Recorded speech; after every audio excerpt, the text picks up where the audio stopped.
Alrighty, good morning, good afternoon, good evening, everyone. My name is Nate. I also go by Hockey Boy Nate, and today we are going to be discussing still the lingering threat for severe weather into today, Sunday, March 28th, as well as the potential for some more severe weather in the future, and the threat for some below freezing temperatures in the mid-Atlantic and the Northeast that could potentially create a really interesting snowstorm that could spawn off of that low pressure system. But before we get started, please be sure to like the video, subscribe if you're new, turn on notifications. I'm going to try and storm chase today.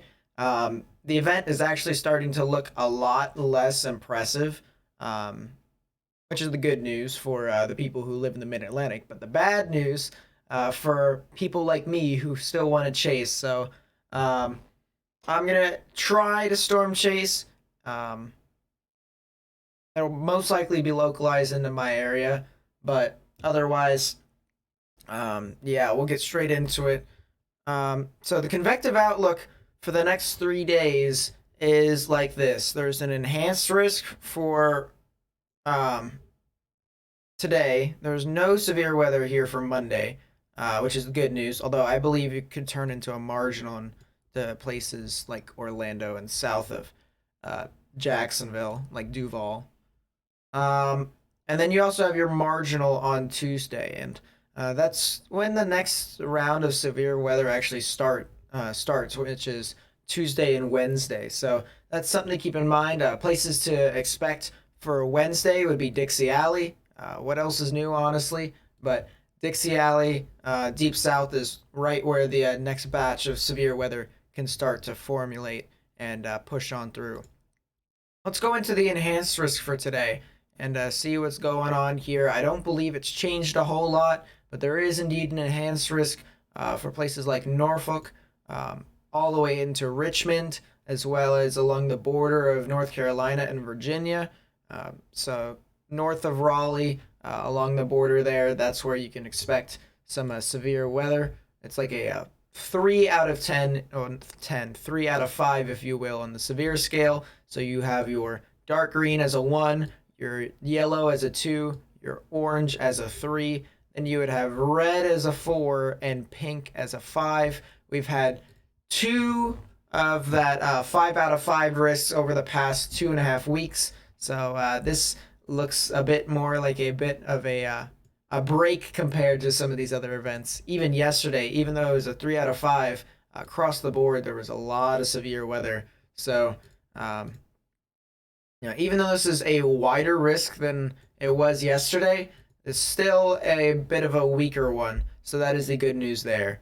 5% chance for hail across the board here. Delmarva all the way down into the Appalachians, into northern Georgia, following it up with upstate South Carolina, moving into North Carolina, excluding places like Myrtle Beach and Wilmington. So luckily for you all, you guys don't get any sort of hail. But the Eastern Panhandle, Maryland, Delmarva, you guys could see a 5% chance of hail over 1 inch within a 25-mile radius.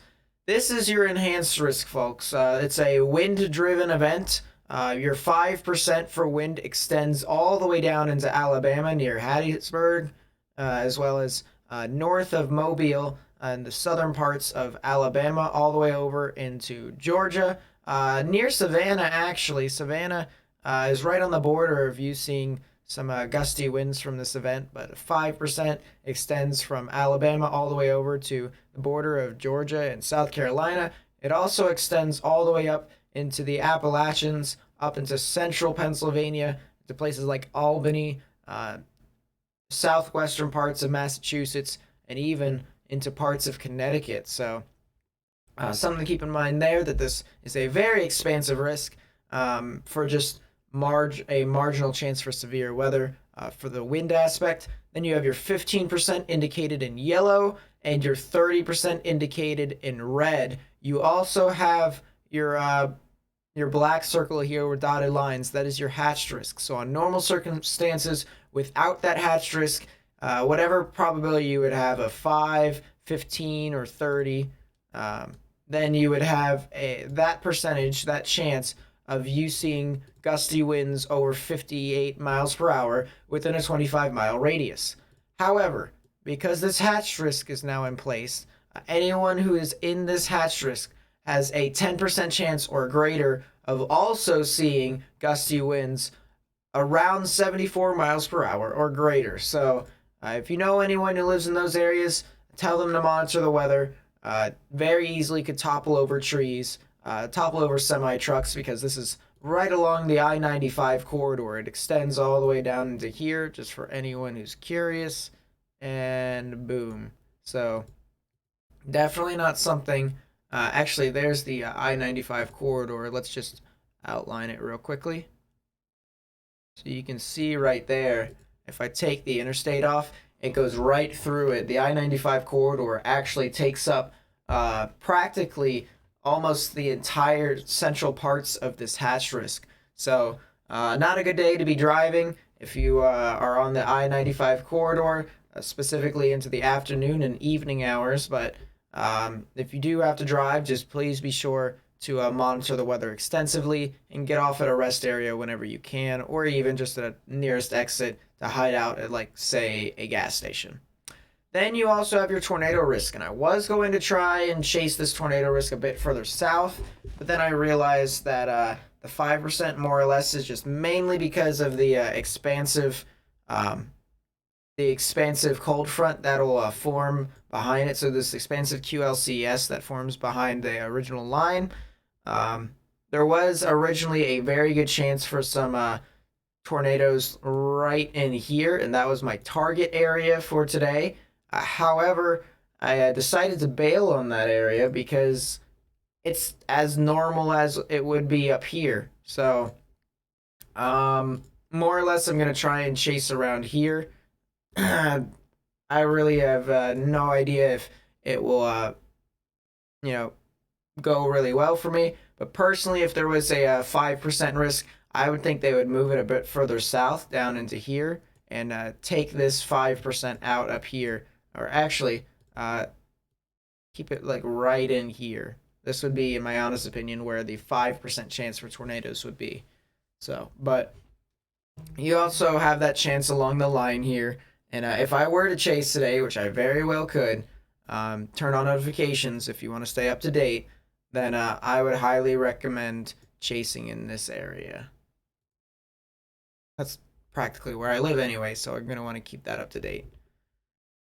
But it'll stay within that vicinity. All right, day 2. General thunderstorm risk for places like Orlando down into Miami. That's nothing new. Across the board, we haven't seen this in forever, but look at this. The entire United States has barely any severe thunderstorms. That is the break we needed, 100%. But if we move into Tuesday, here's your chance for severe weather again. Texarkana, Shreveport, Monroe, all the way over to Jackson, Little Rock, moving up into Memphis too. That general vicinity, you guys can get some more severe weather. As if you guys didn't have enough this past Saturday. So just something to keep in mind there. There's nothing on the day 4, day 5, day 6, day 7, day 8 yet. But the one thing that they do want to mention is that the predictability is too low for them to be able to put a 15% on this event. But that's just them acknowledging that there could be some severe weather in that area. It just doesn't, it's just too hard to forecast at the moment. And then day 5 is just potential is too low, which means that there very easily could not be some severe weather on that day. But it is a very far out forecast to make. So good for Broyles, the forecaster here, for making these forecasts, as well as some other people from the Storm Prediction Center. So thank you for all that you do, and keep up the good work. All right, let's take a look at what's going to happen today. We were expecting some of these thunderstorms out here in central to southern central parts of Virginia to start to fire off, but they're kind of not doing so because some scattered thunderstorms at the moment are really starting to terrorize that area and deplete the energy. So you have your scattered thunderstorms here that are going to be pushing on through into the Chesapeake Bay area. So that's not entirely good if you want to storm chase because the energy's not as ripe there. Then you were supposed to have some thunderstorms that'll develop here at around this time, give or take 16Z, 17Z, and those thunderstorms don't develop. Actually, I'll go back in time real quickly and show you all what the models were saying for this event here. So you can take a look and see thunderstorms right here, 18Z. Look at this. Across the board, there's these little thunderstorms that could be supercellular. They were supposed to form across the board here, and now within the latest update, we want to look at 18Z here. There's barely any. There's these thunderstorms that form in the southern parts of Virginia, but they deplete over time. Maybe over time a little bit. Is there any sort of yeah, there's still a little bit of potential, but it's not exactly all too interesting, honestly. Because if you take a look, this photograph right here, for any of you who are new, a photograph is basically if we're in a satellite and we're looking down at the ground at a dude lifting up the weather balloon, the photograph will basically show you which path the weather balloon would take if you were looking down at it. So it's moving up and to the right, and it just stays in a straight line the entire time. I mean, look at this. Straight line. And that usually tells me that it's more of a line of a gusty wind threat, mainly because if there is no spin in the atmosphere, you know, typically we'd want to see a curl to the right. And if there's no spin in the atmosphere, if it just stays in one giant line, then you'll see your straight line winds, your gusty winds within this event. But you might have some embedded tornadoes with this. We'll have to see. But on a separate note, 19Z, which is 3 o'clock Eastern Daylight Time, a new line of storms begin to develop, and it'll start to push back into the Morgan County areas, as well as all the way down into Virginia and Pennsylvania. I only know Morgan County in West Virginia because I lived right next to it for quite a while in Berkeley. But it'll be moving off into our general vicinity, and some scattered thunderstorms could be possible for some areas in like Frederick County, Washington County, all the way up into Howard, Baltimore County. Something to keep in mind with that, as well as Loudoun. Loudoun and Fairfax actually is a bit more towards the 5 o'clock hours, but Loudoun could easily see some of those scattered thunderstorms at around 4 o'clock. Further going down, Frederick County in Virginia actually could start seeing the thunderstorms at 3 to 4 o'clock. But heading further down, that's when more of the scattered thunderstorms begin to develop and push on through. And this more or less could be my tornado risk because of these scattered thunderstorms. Very easily could produce bands of rotation within that. So I'll have to keep in mind as I continue to monitor these storms further on into the afternoon today. But then it'll start to move into the DC, Baltimore metro area at around 5 o'clock to 6 o'clock, and then continue to push on through into places like Philly at around 6 to 7 o'clock. I'd say more or less 6:30, in my honest opinion. That's right around the time in which we can expect these storms to push on through. But 6 o'clock and 7 o'clock, that's when Wilmington, Philly start to get into the action. And then 8 o'clock is when it starts to move on through into places like New York, Albany, maybe around 7:30 actually. And Richmond, you guys will start to see this stuff at around 7 o'clock. Norfolk may not even get any thunderstorms in general, but we'll have to see. If it were to impact you, places like Virginia Beach and Norfolk, you guys would get it around 9 o'clock. And then for my people who live in the Carolinas, forgive me, I'm still rusty in my geography for the Carolinas. But Charlotte, you guys can expect some more thunderstorms at around 7 o'clock, as if you guys didn't already have thunderstorms that would push through your area at around 3 or 4. Actually, I would say 2 or 3, honestly, is when those thunderstorms would originally push on through. Then you'd have a new line of thunderstorms that would push off, and some more areas across the board that people need to monitor. Let me quickly pull up Google Maps here. Be a whole lot easier just to label places over there. Okay, so Greensboro, you guys most likely will start to get those thunderstorms at around 8 o'clock tonight. 8 o'clock is when you can start to expect them, and then Raleigh, Durham, 9 to 10 o'clock, more or less, something like that. Um, and then some other areas, Worcester, in Massachusetts. You guys can also get some severe weather at around 9 to 10 o'clock. Boston could start to get these scattered thunderstorms as well at around 9, 10, 11 o'clock. It's pretty sporadic, so it's kind of hard to say for sure. And then places like the Outer Banks and yeah, places like Myrtle Beach can expect some scattered thunderstorms all the way up from 7 o'clock all the way over to the midnight hours because the threat is pretty expansive. I do want to take a look real quickly one more time at the event that's going to transpire for my area. So that's the event that I was trying to target. There is still a little bit of thunderstorms, but they don't like sustain all the way through. So in my opinion, it's not all too worth it. There's a chance of storms over and okay, so general curl in the atmosphere, not bad, not too bad.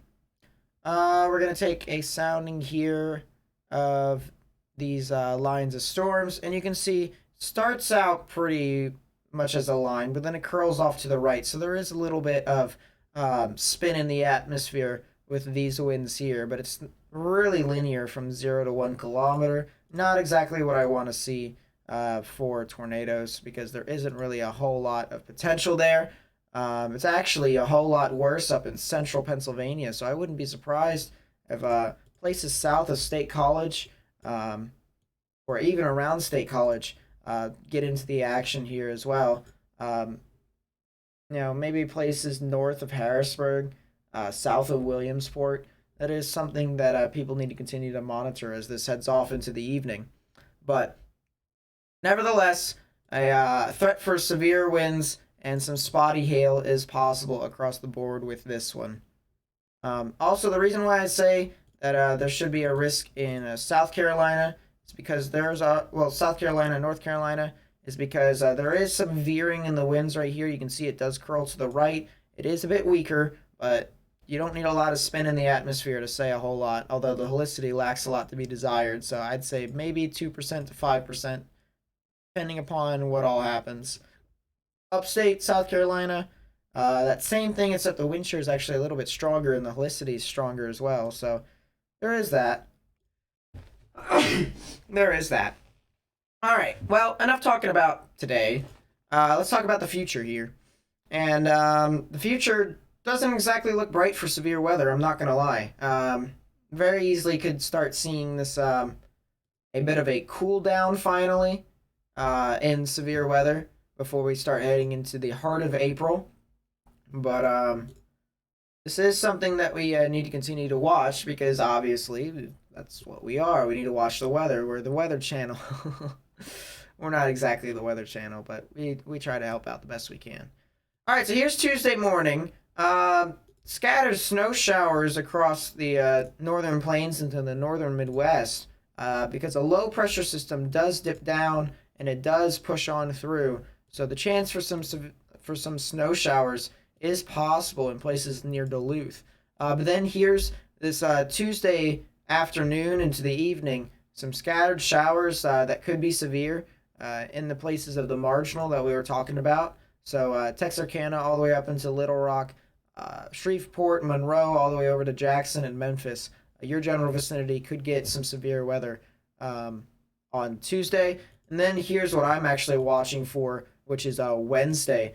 This giant line starts to develop because of this giant cold front from the low pressure system that moves on through. So this expansive line right here that could create some really gusty winds across the board here. So I would really anticipate the deep south to get into this action as well, whether it's tornadic or not. I don't really believe it's all too tornadic, actually. The wind shear did lack a lot to be desired when I last checked on it.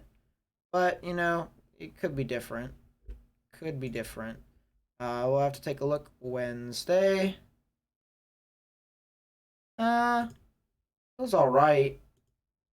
Let's take a look, see what it says. Yet the wind shear still lacks a lot to be desired. So, I mean, it has a small tornado risk, but it's not all too strong. I'd say it's more or less a gusty wind threat, maybe some spotty hail. But otherwise, nothing really too serious, in my honest opinion. Um, yeah, even in Georgia, it doesn't seem to be all too big, so that's something to keep in mind. But the next area of severe weather, Tuesday into Wednesday, deep south, could easily start to see some of that pick up for you all. Um, let's see. I want to take a look. All right, that's not too good either. So forget about me saying there's like a large event of severe weather over there, even though I didn't say anything. It's just Carolinas don't really think that you guys will get a lot of severe weather from this event. It'll mainly be localized to like Georgia, northern Florida, all the way over into Louisiana, Arkansas, maybe a little bit of Texas, but Alabama, Mississippi, Tennessee, the typical culprits. But then this is where things start to get pretty interesting, and I'll change this to the temperature real quickly in Fahrenheit. Boom, look at this. Behind this line of storms, there is actually some 40s, some 30s in some areas. The temperature is quite low in some of these areas. Look at this cold front, guys. This cold front right here absolutely is pretty crazy. It could actually create some below freezing temperatures for the Northeast. And I know some of my companions in the Northeast, they do not want to see any of that anymore. But some of the lows could get in upwards of the 20s, maybe even single digits in some spots, especially in the Ohio River Valley, the Midwest, the Northern Plains. Giant dip in cold air that's rushing through this Arctic blast, if you will. That'll be coming on through. So that is something to keep in mind as well with these storms, and that this cold air just kind of sits there. So this is more or less after the storms on Wednesday. You'll have your thunderstorms across the board, all the way up from the deep south into the northeast, the New England areas, including the mid Atlantic. And then on Thursday, that's when things start to become a bit cooler. Cooler for those areas, warmer in places like the northern plains from the Dakotas all the way over into Montana, as well as into the Colorado Rockies, or actually just the Rockies in general, as well as the Northwest. You guys are expected to get a little bit warmer because of the ridge in place there. I'll show you guys what I'm talking about in a bit. But this is Friday morning, still cool temperatures across the board. Still pretty cool, actually, in general. This is Friday afternoon. That cold air is still in place. 40s and 50s into the mid-Atlantic, and then around freezing temperatures in the New England areas. So something to keep in mind there, but the Midwest is starting to warm up a little bit, so that is some good news for you all as well. Moving on into Saturday, the warm air starts to kind of return back to the mid-Atlantic and to the northeast, starting to increase or uptick in warmer weather, or stuff like that, and to which then we can start seeing some more severe weather, or the instance for severe weather by the end of next week, to which where we'll have our moisture from the Gulf of Mexico start to rise up, and that's when we can continue to start seeing an uptrend in severe weather this April. So my prediction, if you guys were to take anything from me looking at this long range forecast, is that after Wednesday there won't be a lot of severe weather or major severe weather until the end of next week, or past the end of next week. So anything from Saturday the 3rd and onwards, won't be any major severe weather. There might be some severe weather in Texas during the cold spurt, actually. I do want to take a look at that real quickly. But not really a whole lot in major severe weather. And it actually, yeah, so that actually might be coming into fruition there as well. This is like Monday the 5th in April, and it's nothing really going a whole lot for us. So Last bout of severe weather for us guys. I don't exactly know what we're gonna do uh, in between events, but we'll figure something out. We'll try and get some more content out for you guys for the weather. But otherwise, that's going to be pretty much it for me here. If you guys did enjoy what you have seen here today, I know this video is longer than other YouTubers' types of videos, but we got to get in depth in here. And if I had more time to edit videos, then I would. But unfortunately, that's not how that works. So we'll have to just make do with what we have. Just like what I had to do last night when Streamlabs deleted all of my stuff, which is the reason why we don't have the cool graphics around my face cam here today. But well, I guess we'll just use that time to recreate our graphics and try and do some more stuff that's on our agenda. But oh well. If you did like the video, please be sure to leave a like, subscribe if you're new, turn on notifications, share this video with friends and family. I'm pretty sure people would like to know what's going to be happening, especially with all the severe weather that's happened. And so they'd like to know what's going to be happening from the next week and onwards. I know I would. I mean, I'm a weather nerd, so I guess I don't really have an opinion, but it's still something that I would try to inform other people about. So share this video with friends and family and on social media. Follow me on Twitch, link in the description. I'm going to be live streaming on Twitch a lot now because there's not a lot of severe weather. So if you want to see me play video games, especially with people like Morgan or whatever who pop in every now and then, follow me on Twitch, follow me on Twitter, follow me on Instagram, follow me on all sorts of other stuff. Join our Discord server, link in the description down below. And yeah, that's going to be it for me, guys. Thank you much for watching. Thank you so much for watching. I'll see you guys in the next video or live stream whenever that comes. Peace.